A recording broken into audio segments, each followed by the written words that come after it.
السلام علیکم ناظرین، آپ دیکھ رہے ہیں پروگرام گوہر کے ساتھ اور میں ہوں آپ کا میزبان گوہر بٹ۔ آج کے پروگرام میں ہم ڈسکس کریں گے پرائم منسٹر آف پاکستان جناب شہباز شریف صاحب کا شنگھائی تعاون تنظیم کے اجلاس سے خطاب ہے، بہت اہم اس میں انہوں نے باتیں کی ہیں۔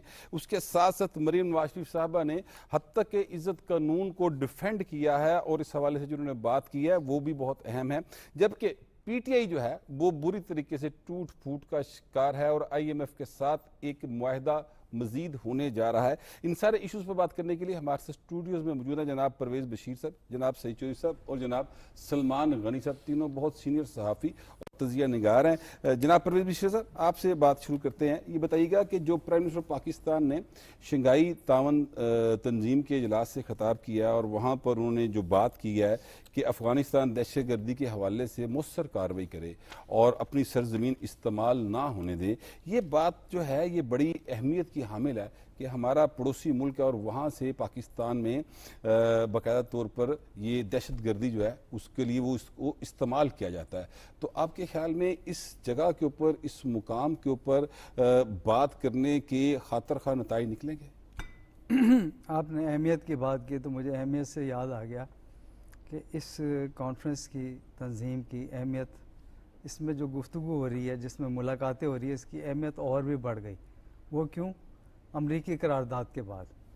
امریکی قرارداد سے میں بلا وجہ شاید لنک کر رہا ہوں، لیکن میں یہ دیکھ رہا ہوں کہ ایک بڑا اچھا موقع مل گیا ہمیں کہ رشیا کے ساتھ، روس کے جو صدر ہیں ان کے ساتھ جو گفتگو ہوئی ہے وہ بڑی، جس کو کہتے ہیں بڑی اہمیت کی حامل ہے خاص طور پر۔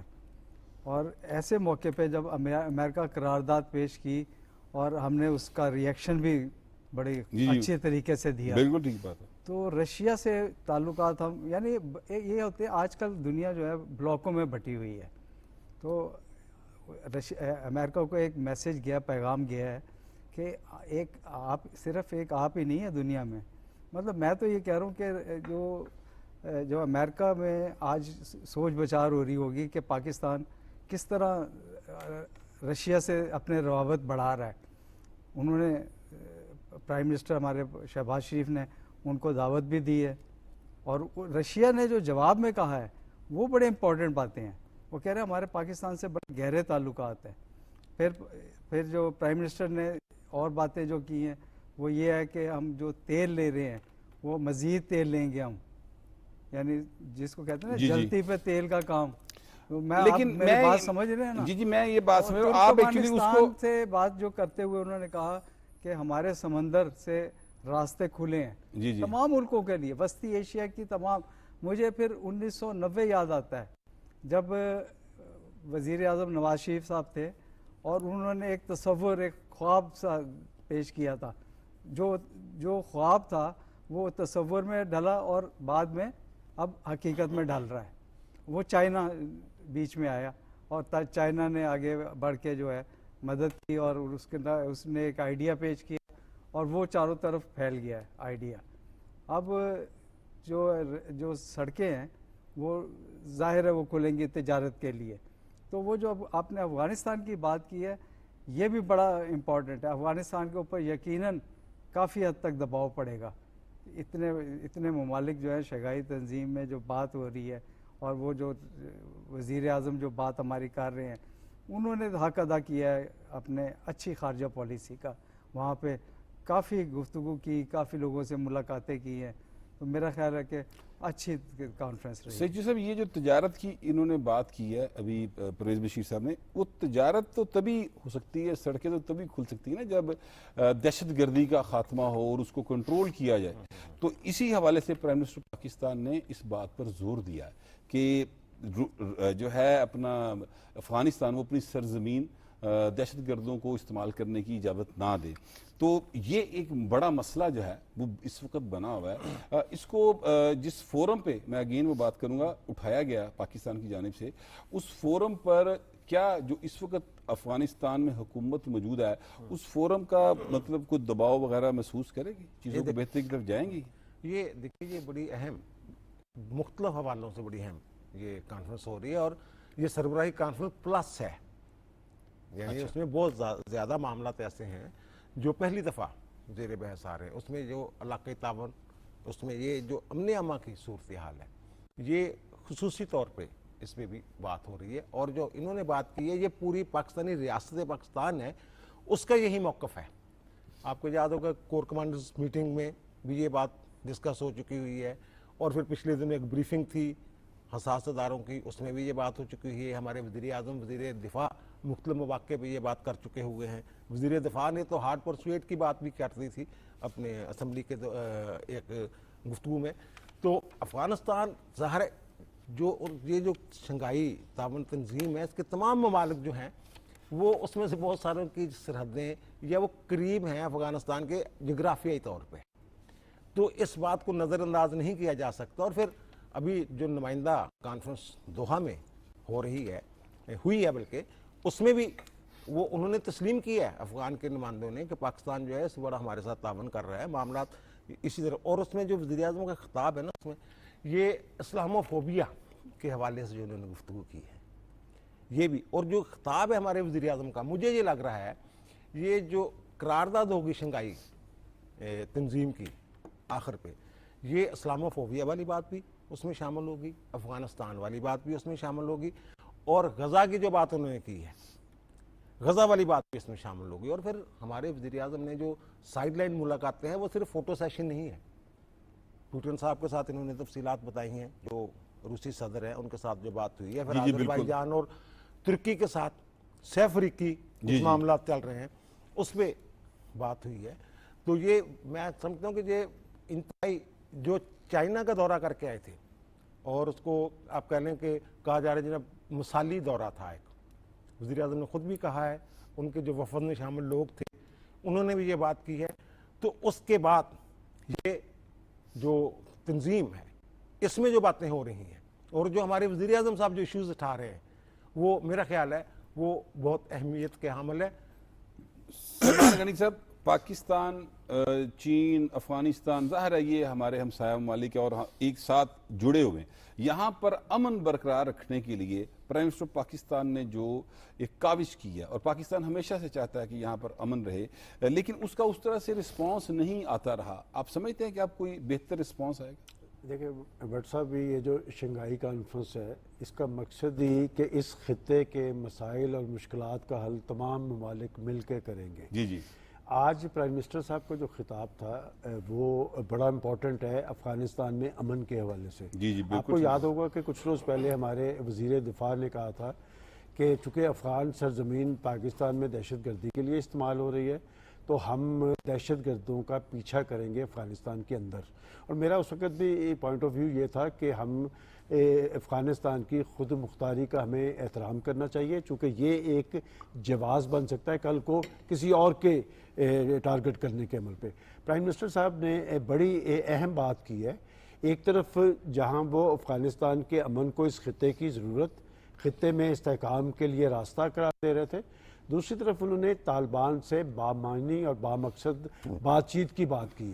دیکھیں جب ہم افغانستان میں امن کی بات کرتے ہیں تو یہ بنیادی رول دراصل پاکستان کا تھا کہ پاکستان یہ چاہتا تھا کہ افغانستان کا امن جو ہے خود پاکستان کے استحکام کے ساتھ مشروط ہے، اور پاکستان نے بٹ صاحب بہت بڑی قیمت ادا کی ہے افغانستان سے تعلقات کے لیے، افغانستان میں امن کے لیے۔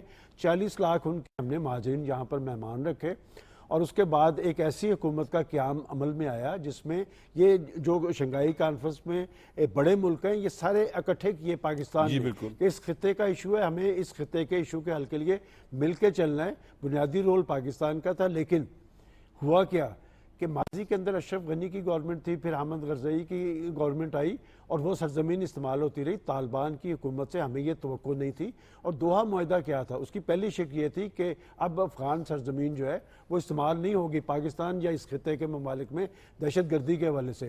اور میں ایک اور بات آپ کو بتاتا چلوں کہ 2 روز پہلے جو دوحہ کے اندر پھر کانفرنس ہوئی ہے، وہاں پر ہماری آج اسپوکس پرسن جو خاتون ہیں خارجہ آفس کی، انہوں نے واضح کر دیا ہے کہ افغان طالبان نے وہاں پر یقین دہانی کروائی ہے کہ اس کے بعد ہماری سرزمین استعمال نہیں ہوگی پاکستان کے خلاف۔ یہ اہم پیش رفت ہے، اور میں یہ بہت اہم پیش رفت ہے جو آپ بتا رہے ہیں، بہت اہم پیش رفت ہے۔ انہوں نے کہا کہ وہاں پر انہوں نے یقین دہانی کروائی، اور پرائم منسٹر صاحب نے بھی دیکھیں پولیٹیکل بات کی ہے کہ ہمیں بیٹھ کے ان پہ بات کرنی چاہیے، اور فورم کیا ہے اس فورم کو انہوں نے وہاں پر بات اس لیے کی ہے کہ یہ ممالک جو افغانستان کے اندر سیاسی تبدیلی کے لیے سرگرم تھے، جنہوں نے نئی وہاں پر افغان انتظامیہ مسلط کرنے میں بنیادی رول ادا کیا تھا، اب وہ پریشر ڈالیں گے۔ دیکھیں بات یہ کہ آپ صورتحال تبدیل ہو رہی ہے دنیا، اب اس خطے کے ایشوز، یہ آج سے چند سال پہلے پاکستان نے یہ لائن ڈرا کی تھی کہ اس خطے کے مسائل اس خطے میں حل ہونے چاہیے۔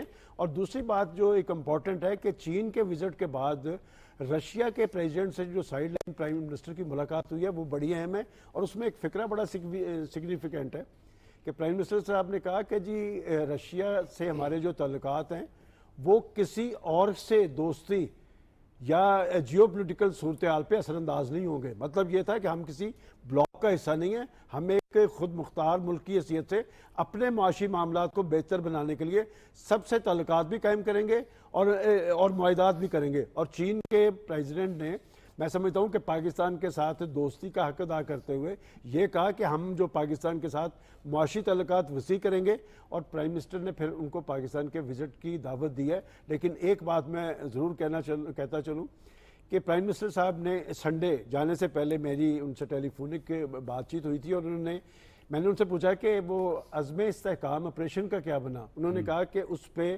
واپسی پہ، میں اس وزٹ سے واپس آؤں گا تو پھر اس پہ مشاورت ہوگی اور ہم لاہ عمل اختیار کریں گے۔ میری اطلاع یہ ہے کہ پرائم منسٹر صاحب اس وزٹ سے واپسی پہ پھر پاکستان کے اہل سیاست کو اور پولیٹیکل فورسز کو اعتماد میں لیں گے۔ یہ پاکستان کا ایشو ہے، یہ مسلم لیگ نون کا ایشو نہیں ہے، یہ کسی ایک پارٹی کا ایشو تھوڑی ہے، اور اس سے تو پاکستان سارے نے متاثر ہیں۔ اب ٹیک آف کرنا ہے۔ جی جی یہ فیصلہ ہو چکا ہے اسلام آباد اور پنڈی کے درمیان، اور اس میں کوئی چیز بھی اثر انداز نہیں ہوگی۔ دیکھیں پارٹیز ٹوٹتی رہیں، بنتی رہیں، جڑتی رہیں، لیکن اصل چیز ہے پاکستان، جب تک پاکستان معاشی حوالے سے سٹیبل نہیں ہوگا، کسی کی سیاست بھی پاکستان میں مضبوط نہیں ہوگی۔ بالکل ٹھیک بات ہے، جب تک پاکستان معاشی حوالے سے جو سٹیبل نہیں ہوگا، کسی کی سیاست بھی جو ہے سٹیبل نہیں ہو سکے گی۔ اسی چیز کو اگر آپ ذہن میں رکھیں تو ایک اچھی خبر پھر اس تناظر میں کہی جا سکتی ہے کہ آئی ایم ایف کے ساتھ ایک اور معاہدہ $6 کا جو ہے وہ ہونے جا رہا ہے۔ پرویز صاحب، یہ معاہدے ہو رہے ہیں اور آئی ایم ایف جو ہے وہ اس کے پروگرام کے تحت ہم چل رہے ہیں، لوگ بہت ساری باتیں کر رہے ہیں، بجٹ آیا ہے، لوگ بہت ساری اس پر تنقید بھی کر رہے ہیں، جو ظاہر ہے کہ ایک ڈیموکریٹک حصہ ہے، وہ تنقید بھی ہوتی رہتی ہے، لیکن اس کے باوجود سٹاک ایکسچینج جو ہے وہ روزانہ نئے ریکارڈ بنا رہی ہے۔ یہ یعنی معاہدہ جو ہے یہ پاکستان کے کتنے زیادہ مفاد میں جائے گا؟ یہ دیکھیں، آپ کو یاد ہوگا کہ جب تحریک انصاف کی حکومت تھی تو آئی ایم ایف جو تھا وہ جس کو کہتے ہیں کہ ناراض ہو گیا یا بدظن ہو گیا، جی جی وہ ایسے کچھ معاملات ہو گئے تھے کہ پیٹرول کی قیمت جو ہے بڑھا کے کم کر دی جان گئی، کے کم کر دی بڑھا کے، جی جی، اور وہ ایک معاہدے کا ایک حصہ تھا۔ تو اس طرح کے جو معاہدے ہوتے ہیں اس کو اگر اس کا سبوتاژ کیا جائے سیاست کے لیے، اس کا پھر اثر جو ہوتا ہے ملک اور ریاست پہ پڑتا ہے۔ جی بالکل ایسے ہی انہوں نے وہ پڑا سر، اچھا خاصا اثر پڑا اس کا۔ کہا تھا کہ ہم تو ایسی بارودی سرنگیں بچھا کے جا رہے ہیں کہ یہ ٹھہر ہی نہیں سکیں گے۔ جی جی، ڈیفالٹ کا تو نام ان کا ایسے آتا تھا کہ جیسے کوئی چاکلیٹ کھا رہے ہیں کوئی۔ جی جی، تو یہ جو آئی ایم ایف کا جو معاہدہ اب ہوگا، اس $6 ارب کا کہا جا رہا ہے، جس طرح بتایا گیا ہے۔ تو میرا خیال ہے کہ معیشت کے استحکام کے لیے یہ معاہدہ بہت انتہائی ضروری ہے، اور یہ جو اتنا اس کے لیے جس کو کہتے ہیں نا کہ پاکستان کی معیشت ایسے حال میں پہنچی ہے کہ اس وقت کوئی زیادہ تردد کی ضرورت نہیں پڑی جتنی پہلے پڑی تھی۔ آپ کو یاد ہوگا جب معاہدہ، ہاں اس وقت بہت زیادہ کوشش کرنی پڑی تھی، جی جی کرنی پڑی تھی، جی جی، بہت زیادہ جتنی صلاحیتیں جیسی بھی صلاحیتیں دیوالیہ ہونے جا رہا ہے پاکستان، ہاں جی بالکل ٹھیک بات ہے، اب وہ بات نہیں ہے۔ ہاں۔ لیکن جیسے یہ بتائیے جب یہ معاہدہ ہوگا تو لوگ اس کو اس تناظر میں بھی دیکھتے ہیں کہ جناب نئی پابندیاں آئیں گی، نئے ٹیکس آئیں گے، نئی مہنگائی آئے گی۔ اس معاہدے کو لوگ جو اس کے ناقدین ہیں وہ اس طرح بھی دیکھتے ہیں، لیکن اس کا جی میں ذرا بات کمپلیٹ کر لوں، آپ ضرور جواب دیجیے گا۔ یہ اس کا جو متبادل ہے کہ فرض کریں اگر یہ نہیں تو پھر کیا،